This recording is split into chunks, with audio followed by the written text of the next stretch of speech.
What is good, YouTube? It's your boy Black Couch Bookie here with another video, and today we're going to be talking about these stables, these teams, these factions, and their ultimate demise, their impending demise. So they will be breaking up, is what it looks like. Like, comment, subscribe, and let me know what you guys think. Let's get right into it.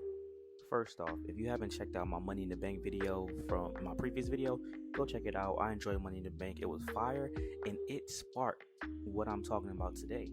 It seems as though WWE is giving up on having so many factions and stables, and even tag teams are breaking up. Think about it. Ronda Rousey and Shayna Baszler just broke up, which is fine. I wanted Shayna Baszler to make that turn. I think that they're going to miss an opportunity by not making Shayna Baszler face and keeping Ronda Rousey as the heel in the situation. I think they're going to try to make Shayna Baszler heel and make Ronda face, but it's not going to work as the fans don't really like Ronda for reasons outside of her wrestling ability. So we'll see where that goes, but that's one team down. Think about it. They basically got rid of every women's tag team in the NXT because they basically got rid of the NXT women's tag team championships unless they're going to bring them back.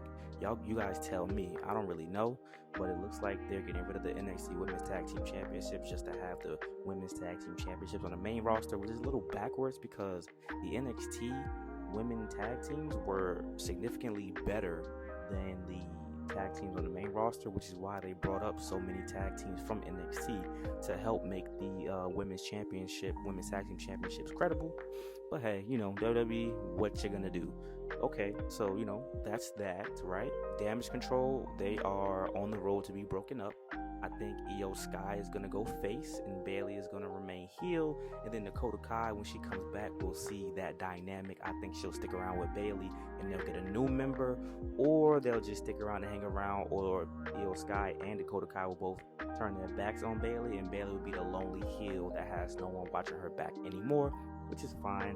Io Sky, I think she deserves to cash in on Asuka and have a traditional match. I don't want to surprise cash in. I think Io Sky, if you want to make her face, she's more honorable than that. So she can cash in on Asuka straight up, or she can cash in. She'll probably cash in right after the match with Charlotte Flair and an interference from Bianca Belair, most likely. But I would love just a straight up match with Asuka and Io Sky, and it doesn't have to happen at WrestleMania because that's a long time for Asuka to hold on to the belt, which I don't think there's enough interesting stories for her to hold the belt for that long.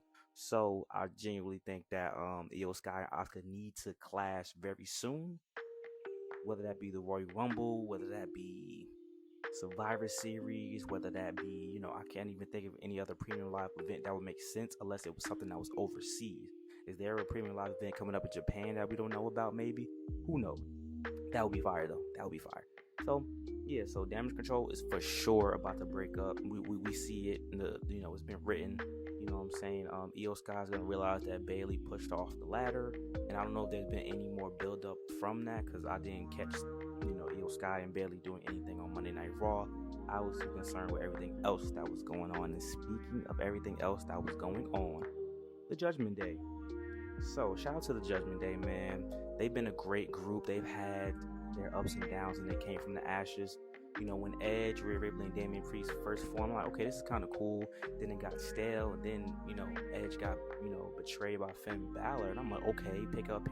And it got a little stale again. But once Dominic joined the group, and the group really started winning, and they started actually, dominating across the board, that's when things got really interesting, man. Dominic is taking off like a rocket. Rhea's the champion. Damian Priest just won the men's Money in the Bank. So I always thought Damian Priest was the odd man out, but it seems like Finn Balor is the odd man out, and he doesn't like that Damian Priest is threatening to cash in on that World Heavyweight Championship, which an easy solution would be Damian Priest to set his sights on Roman Reigns, but it looks like, he's probably going to go after Seth Rollins, or we could be thrown for a swerve.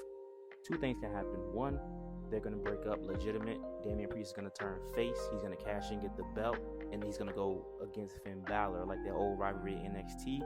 Or Damian Priest will try to cash in, and Finn Balor will make him mess up his cash in, and the group's going to break up regardless. Actually, there's a third option. Third option is they're doing us for a complete swerve to make us think that there's trouble in paradise, and Finn Balor actually helps Damian Priest cash in, which would be lovely if Finn Balor was the reason why Damian Priest actually won the a belt instead of lose it, and Judgment Day is stronger than ever. But I think it's the latter. I think they're gonna make Damian Priest a face. They seen that he can reach a certain market, reach the Puerto Rican market, the Latino community market, and I think Damian Priest can be the guy that can be champion. If you give a guy like Jinder Mahal the belt, I think Damian Priest can do a lot better with it. You know what I'm saying? His promo is not the greatest promo in the world, but across from a worthy adversary, I think Damian Priest could do very good. So I'm hoping that happens. Next, we have none other than the Bloodline.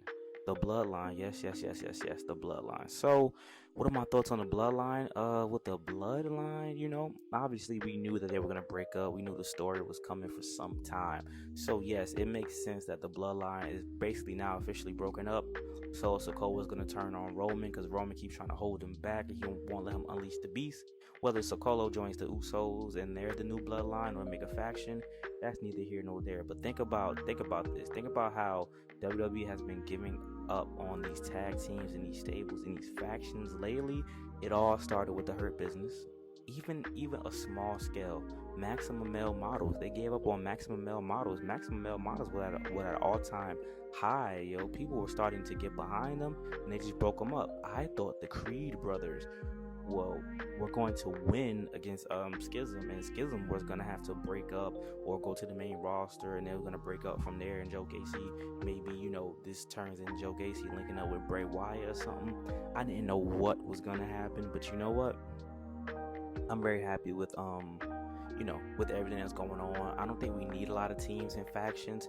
I would like for it just to be like the Hurt Business, the Judgment Day. If you want to bring the Diamond Mine up and add new people to that faction, that's perfectly fine. Like maybe four factions. We keep our tag team divisions what they are, but we don't need a lot of stables and factions, to be honest, especially if they never clash. The Judgment Day and the Bloodline, they didn't have a match at Survivor Series. The LWO and the Blood and Judgment Day didn't go at it, you know what I'm saying? So if these factions aren't gonna really clash, and if they do clash, it's like a one-off, it's kinda no point, you know what I'm saying? The Judgment Day and LWO barely clashed a little bit on behalf of Rey Mysterio, but it wasn't an ongoing thing, you know what I'm saying? So if we're not gonna get that, it's fine. I think they're gonna focus on building their tag team divisions back up on Raw and Smackdown, especially with the women. So with Raquel and Liv as the champions, now we get to get some heels to go against them. I think they're going to split up those tag team championships from Kevin Owens and Sami Zayn, and we're going to have a SmackDown champ and a Raw champ, and maybe we'll go back to the world titles and the WWE tag team titles instead, which I would really, really campaign for.